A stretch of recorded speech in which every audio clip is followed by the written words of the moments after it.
Hi everyone, this is Frank Bloksberg, Chief Instructor of Aikido'Ka in Grass Valley, California. Welcome to the conversation that I had with Greg O'Connor Sensei that I had with him on May 16th, 2013 in a webinar.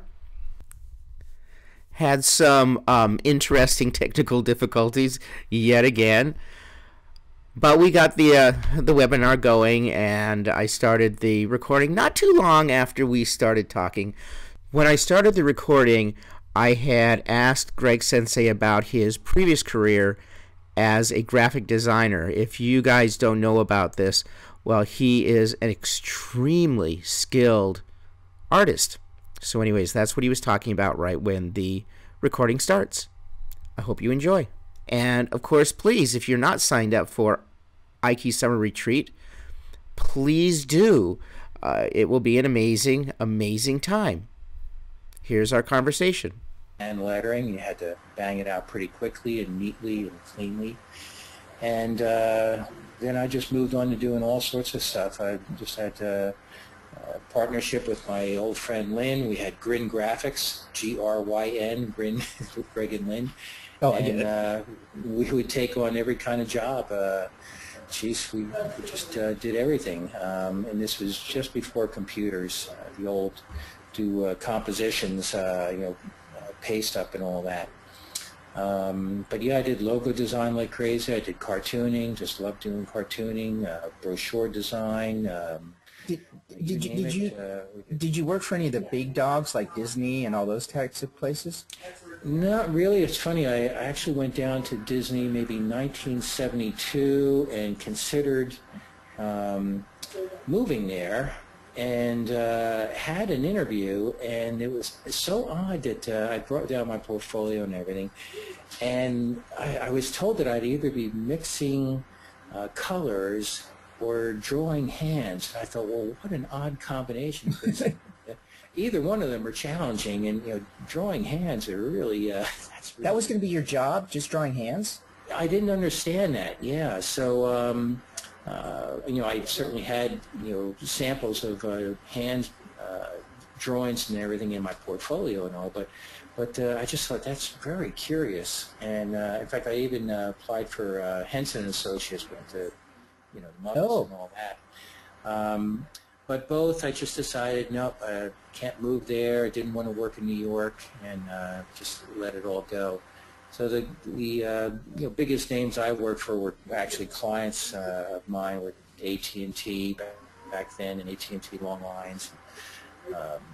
Just some large companies that needed everything from show card boards that had to be lettered up for meetings to like I say, logo designs, brochure designs, any kind of flyers. Yeah, I was a jackass of all trades. And you gave up all of that to be thrown and throw for a living. Yeah, yep. I gave up a perfectly good sit around job. Doing nothing job. Yes. But it was a leap of faith, and I just decided that this is something that I really was drawn to, of course. And but why? Why were you? Why make your life doing Aikido? I mean, I know why, but share. Why give up a really good career for this thing that a lot of people don't succeed at being a professional Aikidoist. Yeah, it's harder these days. But the thing that did it for me was, with that kind of business, everything is life and death, and it's off values, and I just felt better, helping people. It was something that I loved to do. I just decided that it's interesting that I never really wanted to teach or be a dojo cho or anything like that. It just kind of fell into my lap as a responsibility that I decided to take on. There was a need for that, and as the years went by, and dojos developed, I just took it on because there was a need, and somebody had to step up. I wouldn't recommend it to anyone, both financially and the other challenges that go along with it. But I wouldn't change a thing. I've been helping people as best I can for many years, and it's nice to be involved in their training, to see them leave in a good mood. They go home, interact with their family, friends, co-workers better. So, you do a little bit of the ripple effect, helping the world be a little bit better place. Yeah. Well, yeah. I understand what you say. What you're saying when you say, well, you want to help people. And that sounds hard to believe, Aikido, helping people, it seems kind of odd. I've been a lawyer for quite a long time, and I've helped people professionally a lot of times. But mostly it's just about money.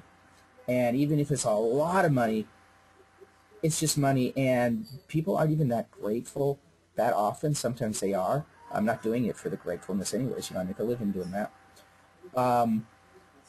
But then I opened the dojo, and I was kind of an accidental sensei. It was kind of needed at the time, so went ahead and I did that. And like within 2 weeks of opening the dojo, this new guy came to me, and he'd only been training a very few times. He said, "You know what, Sensei? Aikido saved my life today." And I said, "Well, what do you mean by that?" And he said, "Well, I was driving along, and honestly, I've never been the most aware guy, but we've really been working on awareness at the dojo, and you call me on this, pay attention, see what's going on around you." Well, I was driving down this road at 65 miles per hour, and this woman pulled up alongside of me, and without any warning at all, she swerved right into my lane, right at me. But rather than have this life-ending accident that was about to happen, I saw it transpire, and I just got out of the way. And so instead of it being who the heck knows what, it was nothing. And that was because of Aikido. And we had trained maybe 3 times. Mm-hmm. This is helping people. It's really amazing. Oh, yeah. Absolutely. How often are you going to use a shihonage? But, I've never used one in life. Yeah. But the other aspects that you get, how to be present, how to carry yourself, how to be aware, how to be open, compassionate, how to have courage. These are aspects that you have to deal with on the mat, and how to interact with others, both the difficult ones and the ones that make it easy. And that's life. It's just a metaphor for life. So I think those of us that have been lucky enough to come to this, get to use it whether we recognize it or not. It's just by osmosis.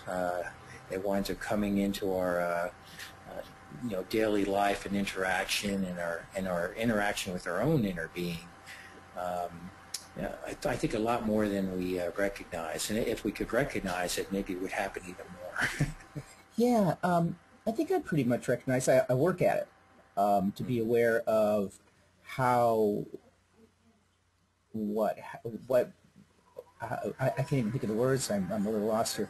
How lucky I am to be in the position that I'm in, to be doing Aikido as often as I am with the wonderful people that are here, and the fun that it is. Oh my gosh, it's absolutely a blast. So do you have any stories of that sort that you'd like to share?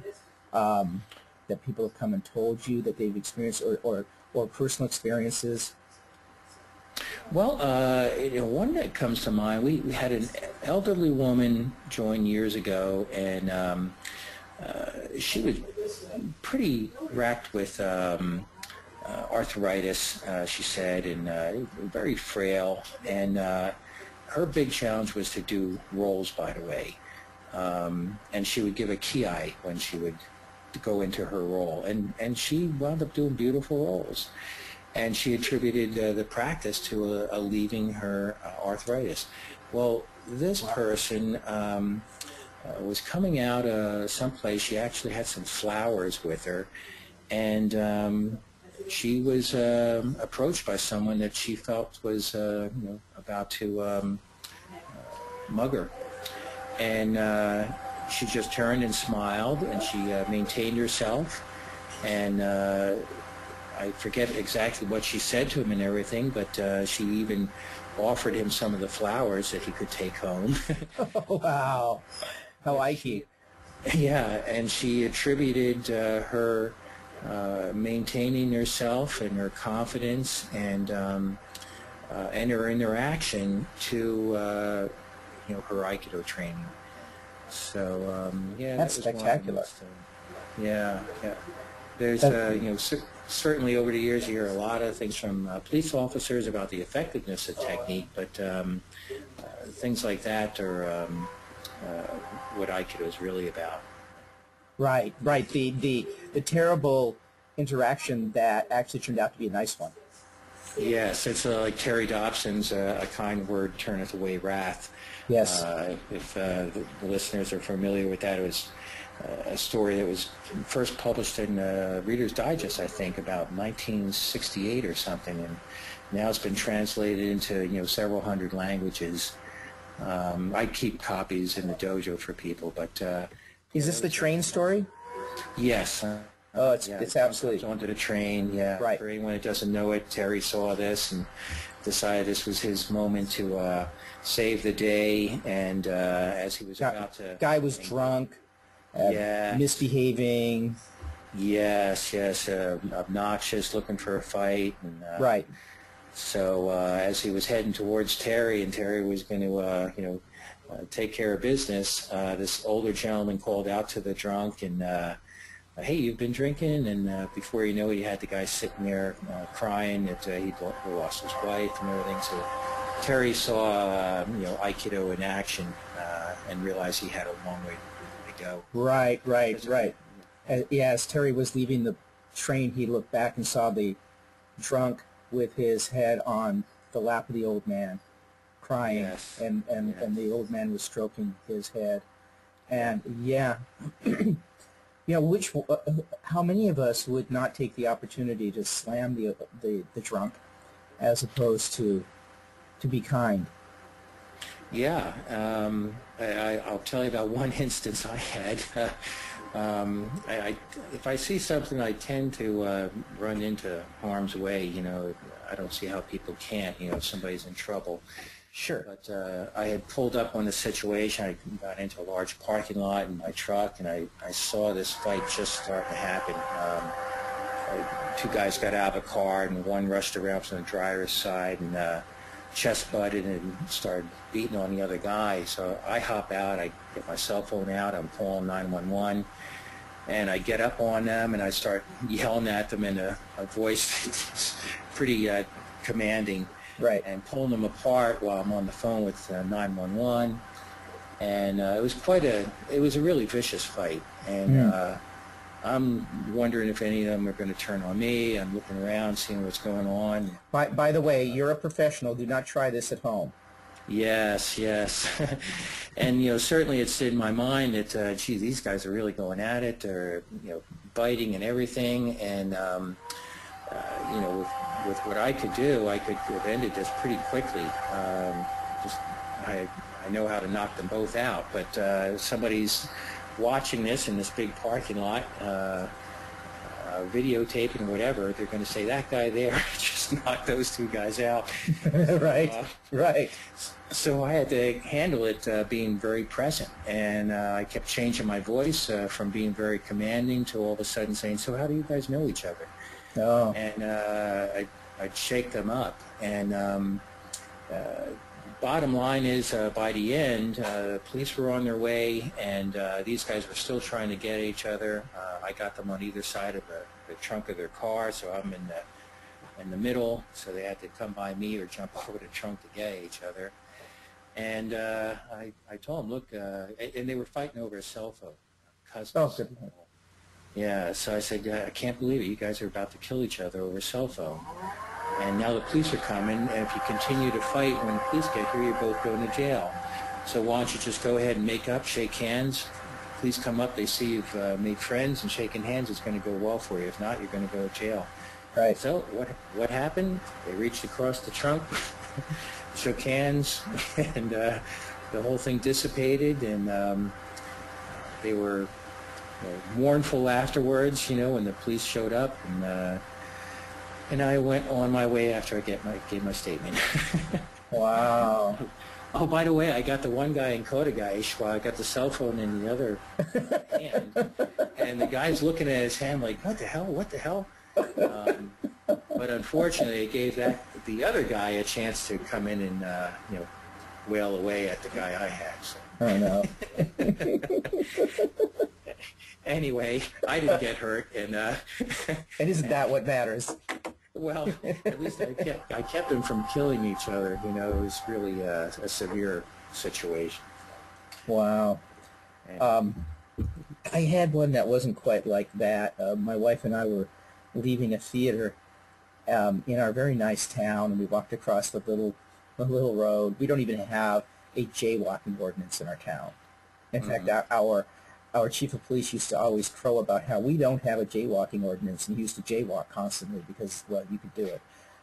He would ask me to jaywalk with him. It was really funny. Anyway, so we jaywalked across the road and into the parking lot, and it's pretty dark. There are some lights. It's in Nevada City at night it's pretty dark. And anyway, I hear a ruckus, and a woman is running from a man, and it looked to me like it was going to be really ugly. She's got a pretty good lead, and he's coming after her pretty good, and I just stepped out into the middle of the parking lot, and in a very commanding voice, I said to him, "Stop." And he stopped and looked at me, and I said, "I don't know what's going on. I'm sure it's none of my business, but, you see my phone in my hand. I'm calling the cops." And he said, "Well, you don't have to do that." And I said, "I don't, because I don't want you to go to jail." And he said, "No, you really don't have to." And I said, "Good. Well, what I'd like you to do, so we can be sure of all of that, is would you please just go back to your car, get it, and drive away?" And he looked at me, and he's a big, big guy, and I'm just a little person. But he got the message, and he turned and got in his car and drove away. And then I went to the woman, and I said, "Are you okay?" And she was crying and looked up and said, "Yeah, I'm okay. I'm okay." And she started walking away, and I said, "Well, I can take you. My wife and I can take you wherever you need to go." And she said, "No, I'll be fine." She walked across the street and got into the car with the guy. Oh, boy. That was not the way you thought the story was going to end. Yes, it does remind me of another instance that I ran up on.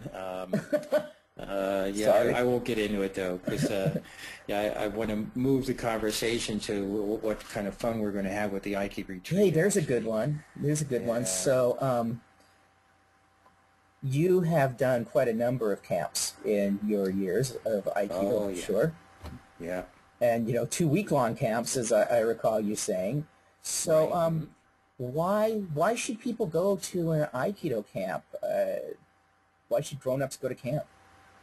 I think we touched on it last week, too.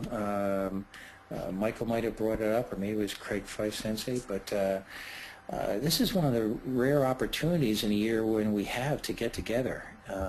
People come from all over, and you just don't have this kind of opportunity.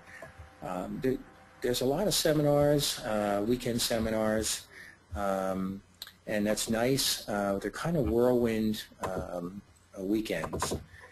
Something like this, you can go to, you see people that you really like to see. You meet people you would never have met otherwise. You get to learn from other teachers that you would never have seen otherwise. And in this case, too, it's in a very relaxing setting. You can relax for the entire week. You have downtime. Relax outside and get time to socialize. And that kind of sort of taking an vacation is really worthwhile. That you don't get in some of the whirlwind weekend seminars. Well, you can't. The whirlwind seminar is great. I mean, they're wonderful, but they're going very, very quickly, and you can't really hang out and get to know people. And with this, lifelong relationships get made. I met you at camp. Met Michael Friedel Sensei at camp. I think Craig Sensei said that I met him there. These are people that Michael Sensei met Frank Duran Shihan, his teacher, at camp. This is really big stuff. Really big stuff. Yeah. Can you on your screen? Are you seeing pictures of the venue? Let's see. Yes. Mm-hmm. So this is the outside of the dining hall, and there's on the left Gabriel, a student of mine, and my wife on the right, and Michael Friedel Sensei there. And this is from that same spot, looking across the green over to the gymnasium, which will be our dojo. Oh, and Jane Hilson Sensei is coming up and looking at this. Yeah, if you talk into the microphone, everybody will hear you. Oh. Hi, everyone. And so, yeah, that's the Feather River. It's a small part of it, and this is just looking out from the path that you walk from the housing, from the dorms, over to the food and the training. This is just one of the views from there, and there's Gabriel on that path. It's really a gorgeous place. By the way, my student Tom Anderson, who was listening and got on with us last week, is probably listening tonight too. He's on now. Yeah. Okay. Well, he do you want me to turn on his microphone? Yeah, let me tell. Oh, yeah, he can, because he actually pointed out that our Sparta dojo that he's a member of, is actually in this kind of a setting. Oh wow! It's in. People wouldn't expect it in New Jersey, but it's the Skylands region. There's lots of beautiful hills, and the dojo sits down in a little valley, very similar to that. Wow, wonderful! But that's New Jersey. This is California. Yeah, that's right. Yes. Need I say more? So I'll turn on Tom's microphone. Hey, Tom, how you doing? Are you there, Tom? I know he was explaining to me that he's got it on his phone, and it's an unusual setup with the app. How to get on to speak, because that's what the trouble with last week. Oh, okay. Well, can you hear me? Yes, I can hear you, Tom, really well. Hey, Tom. New iPhone. Oh. So did you hear me repeating your comment, Tom, about the Sparta dojo? Absolutely, Sensei. Yeah. I thought it. I think it does. I think it does look like a lot like near the Sparta dojo, the Sparta Mountain there. We even have a river going by it. The Feather River is not that long. A little creek. Yeah, yep. It's that river, I forget the name of it. It's the only north-flowing river, by the way. Really? What did they tell me? Yeah, That's like weird. somewhere, I don't know if it's the whole East Coast, but it's the only north-flowing river. I have to get that straight again. Out there, because I'm pretty sure that the Mississippi does that, too. It flows north? No. It goes north-south. It doesn't flow north. It flows south. Right, yes. Is it part of the Delaware, or is it the Wallkill River? I can't remember. I can't remember. Okay, so anyway, what does this have to do with Aikido? That's right. It's a dojo. This setting, right. I think even people driving to this setting are going to have a very nice drive. And, It's beautiful. The drive is gorgeous. The drive is gorgeous. If you're flying in, you can fly into either Sacramento or Reno. It's a longer drive from Sacramento. You drive up to, just up the California Central Valley for a little bit, and then like an hour into the mountains, and that's just absolutely gorgeous.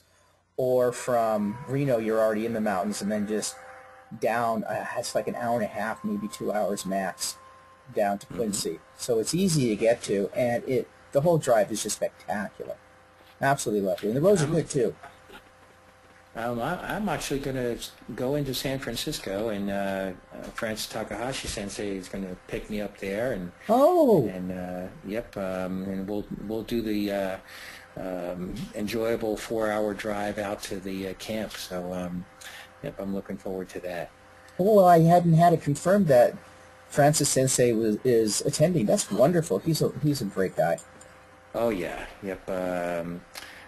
Frances she's the main inspiration, I think, for right behavior. He's quite a treasure that isn't used as often as he should be. He's wonderful. Very, wonderful humor and wonderful wisdom. Yeah. So we were. This is a camp story. Yes. Takahashi Sensei was. Hey Jane, you can just say whatever you want to say. So anyway, Takahashi Sensei was teaching at camp, and Jane is asking who's Tom Anderson. Tom Anderson is one of Greg O'Connor Sensei's students. Okay, so anyways, he was teaching at camp several years back, and it was wonderful. But Takahashi Sensei is a big man. He is very tall and nowadays very wide, but he is very tall. I don't know, 6 feet, gosh, I don't know what, 6 feet, 75 inches or something. He's huge, and when he takes a step, it's massive. It's unbelievable. Well, we were doing Joe work, and we were doing this exercise where he would, take a step and swing, and you're supposed to step out of the way, and then you take a step and swing, and it's just this Ma'ai exercise. Well, he had me doing it with him, and he's, I don't know, 6'5" or something. I'm 5'3". He would take one of his giant steps, and I would have to leap as far as I could to stay out of the way. And it was crazy. And I went to him to talk to him about it afterwards. And he said, well, yeah, that's a true thing, that, size really makes a difference with some of these things. But, since I'm big, I have an advantage against you when you are far away. But when you're close, you have the extreme advantage because you're so much faster than me. So now we're standing close to one another talking, and with that, we're both holding our Joes. With that, he, takes one end of his Joe to like smack me upside the head. And it's fast, so I block. And now all of a sudden, he's swinging both ends of the Joe at me. It felt like as fast as he could. I was terrified. And I'm blocking it. This goes on and on and on until finally I hit him like upside the head, but I don't hit him.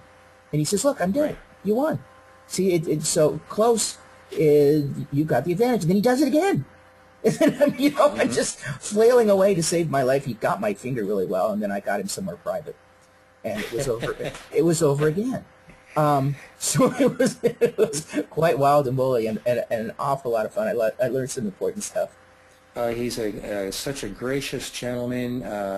He just gives. Of course, he comes to the camps and he brings all sorts of gifts that he thinks of people, and he does. Hands them out all through the camp. And in that case that you just talked about, that's a gracious person giving a gift. He doesn't need to prove himself with his years of ability and his size, and it's just an inspirational guy. Yeah, I mean, he's always been so kind and generous with me. In between classes, I would go and talk with him and learn. I would be a brown belt, and he would sit and spend his time with me and teach me whatever it was I was able to learn at the time. And he would toss me, and one break fall after another, kind of a rondori thing. And man, he would throw me far because I don't weigh anything compared to him. It was great fun, great fun. So he'll be there. People can come and spend time with Takahashi Sensei, and he likes that. Oh yes, he likes it, and you will like it too. It is a blast. And I have to tell you one story before we leave the subject of Francis Sensei. The first time I saw him, I was in a black belt seminar that Osawa Sensei, former head instructor of Hamu Dojo, was teaching. And Francis actually had traveled around the U.S. being Otomo and Uke for Osawa Sensei. And at this particular seminar, Osawa Sensei was using 3 ukes. Yamada Sensei, Kanai Sensei, and this big guy who was such an inspiration to me. I didn't know who this guy was, but the way he moved was so graceful, and it was beautiful. So, that turned out to be Francis Takahashi. So the first time I saw him would have been, I want to say, 1973 or 74, back near when I started training in Aikido. Now, I was in Southern California. He was in Southern California. And I was in a small dojo in San Fernando Valley in the town of San Fernando. Mm-hmm. And Takahashi Sensei, I didn't know him at all, would bring senseis from Japan into the U.S., and he would bring them over to our little dojo. And that was always an amazing thrill. And unfortunately, I don't remember the names of any of these people. But I'd never even seen a break fall before until I saw him come in with these guys, and they would do this stuff, and he would take astonishing ukemi, this huge guy. Now, he was thin then and very tall, and I'd never seen anything like it. I still have never seen anything like it. Uh-huh. Yep, it inspired me. Yep, Yeah. being a somewhat bigger guy, I thought, well, geez, he's moving so gracefully. Maybe I have a chance. Well, we're not all gifted like Francis Takahashi Sensei, but Yes, yes. very, very inspirational. Oh, my goodness. Frankly, So, he's a living treasure for all us Aikido'Ka. Yep. oh, yeah. Yeah. Absolutely true statement. So what you're teaching at this camp, do you have anything planned? Any surprises you have for us? Oh, well, one thing I was wondering, I know Michael has a good weapons background, and Yes. my own also, so I was wondering if people were going to be encouraged to bring weapons, so we'll do a little bit of that. Oh, absolutely. Bring your weapons. Please do. Yeah. And, but no, I got kind of a, to speak modestly, I've got a pretty wide repertoire. I can go in a lot of different directions, and it's funny, I'll do a seminar where I'm concentrating on just keeping feet there and moving with all body English, and then I get to be known as, oh, that's the guy that just rocks back and forth with the body English. Not really. And then another one, I'm bringing in all the Kyudo references. That's the guy that does the Kyudo type. So it's hard to nail me down on the styles and all. But I'm just looking forward to seeing who's all there. And to me, it's like when I've done my fine art, I do watercolors. And watercolors, the way I do it, it's okay. You start in and you see where it goes. So I don't necessarily have a lesson plan. I love just seeing how things go and try to give something for every level that they can work on. And every level, it's true. I mean, if you're 6th degree, 7th degree black belt, or an absolute beginner, you're welcome, and you will get a tremendous amount out of it. And one of the beauties of this camp going to be is that the senseis will be on the mat a lot. I mean, not all the time, but you'll get to train with them. And that's a wonderful thing. At those whiz-bang seminars over the weekend, that doesn't happen. You don't get to take the wrist of the person who's teaching, except for a moment to take some ukemi or get a question answered. You certainly don't spend an hour training. Yes. Yeah, I would encourage people to do that. Don't be shy about it. I think all of us are in it to help people. We feel better about ourselves when we help people. And we're happy to share, our knowledge, our training, and practice together. So whether you're, a beginner or a 5th Q or a Shodan or another 6th Dan, please seek us out. You do us a favor as well. Yeah, wonderful. Wonderful. What advice do you have to those 5th Qs and 6th Qs and 4th Qs, people who haven't been training too long and feel like, this might be a bit much. Should I really go to something like this? It's I'm a big believer. I think I might have brought this up a little bit last week. You can learn so much even by watching. So if something's a little, like, I don't know, there's going to be maybe 5 classes a day, say. Well, somebody might think, oh, I can't do that. Well, naturally, you can just watch if you want, or take a break and go down to the Feather River and do some fishing or something. But to simply enjoy yourself,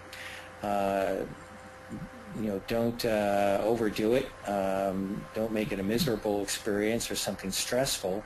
If you go at it with a nice light attitude and enjoy yourself, you'll get a lot more out of it. So Midori Keiko, if watching any of the trainings, you'll learn an awful lot. If you need to rest your body for any reason, just get off the mat whenever you need to. Of course, I think in some venues it's nice to ask permission, let the sensei, the instructor know, just in case they notice and you're wondering if you're injured or not feeling well. But, for this event, that will not be required at all. If people want to get off the mat, they just bow themselves off the mat, and that's it. Okay. We really want everybody to feel very, very comfortable about stepping off and stepping on and not overdoing it, and just having an absolutely fantastic time. And, no matter the level, you come and do this week, Aikido is going to be better when you're done, and maybe even a lot better. Yes, I've been the same advocate, just like Michael mentioned, and even at least in one of my books I mention it. Yeah, your practice takes giant leaps when you go to this sort of thing. And the people I've seen over the years that are able to attend a camp like this, yeah, it's just invaluable. You gain so much in such a short time, and some of it is even indescribable. There's something internal that goes on. There's a melding with the feeling of the training, and yeah, I've seen dramatic progress from people that are able to attend these sort of camps. Yeah, absolutely. So can you see the summer retreat? Yes, join aikido.com. So that's where you go to register and get more information. If you have questions, you can call me. All that information is, how to get hold of me, is on the website there. And if you just want to know when these webinars are going to happen, you can sign up for them there. And that's about the size of it, I guess. I know too that you probably have these available. If like Michael Friedo Sensei was the first main interview, and Craig Fife Sensei was last week, and Kimberly Richardson Sensei, she'll be next in line. I know she's been traveling. She has been traveling. Yes, they are over at joinaikido.com. Michael Sensei's webinar is there now. Tonight, I suspect the last one will be there. I had some technical difficulties, and then lickety split, I'll get this one up.